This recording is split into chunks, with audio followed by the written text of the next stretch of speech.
নমস্কার। কবিগুরু রবীন্দ্রনাথ ঠাকুরের আমি নিবেদনে জয় ভট্টাচার্য। আমারই চেতনার রঙে পান্না হলো সবুজ, চুনি উঠল রাঙা হয়ে। আমি চোখ মেললুম আকাশে, জ্বলে উঠল আলো পূবে পশ্চিমে। গোলাপের দিকে চেয়ে বললুম, সুন্দর সুন্দর হলো সে। তুমি বলবে, এ যে তত্ত্ব কথা, এ কবির বাণী নয়। আমি বলবো, এ সত্য, তাই এ কাব্য।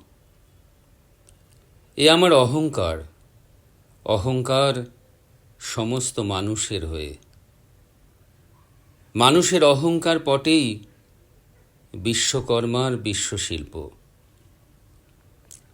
তত্ত্বজ্ঞানী জপ করছেন নিঃশ্বাসে প্রশ্বাসে, না না না, না পান্না না চুনি, না আলো না গোলাপ, না আমি না তুমি। ওদিকে অসীম যিনি, তিনি স্বয়ং করেছেন সাধনা মানুষের সীমানায়, তাকেই বলে আমি। সেই আমির গহনে আলো আঁধারের ঘটল সঙ্গম, দেখা দিল রূপ, জেগে উঠল রস। না কখন ফুটে উঠে হলো হাঁ, মায়ার মন্ত্রে, রেখায় রঙে, সুখে দুঃখে। একে বলো না তত্ত্ব।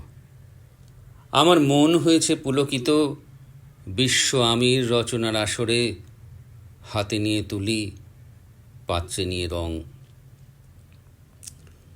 পণ্ডিত বলছেন, বুড়ো চন্দ্রটা নিষ্ঠুর, চতুর হাসি তার। মৃত্যুদূতের মতো গুড়ি মেরে আসছে সে পৃথিবীর পাঁজরের কাছে। একদিন দেবে চরম টান তার সাগরে পর্বতে। মর্তলোকে মহাকালের নূতন খাতায় পাতা জুড়ে নামবে একটা শূন্য। গিলে ফেলবে দিনরাতের জমা খরচ, মানুষের কীর্তি হারাবে অমরতার ভান।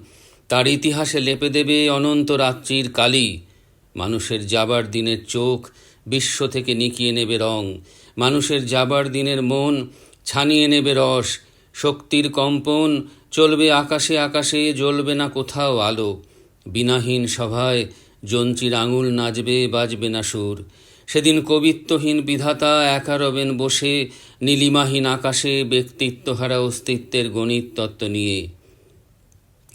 তখন বিরাট বিশ্বভুবনে দূরে দূরান্তে অনন্ত অসংখ্য লোকে লোকান্তরে এ বাণী ধ্বনিত হবে না কোনোখানেই, তুমি সুন্দর, আমি ভালোবাসি।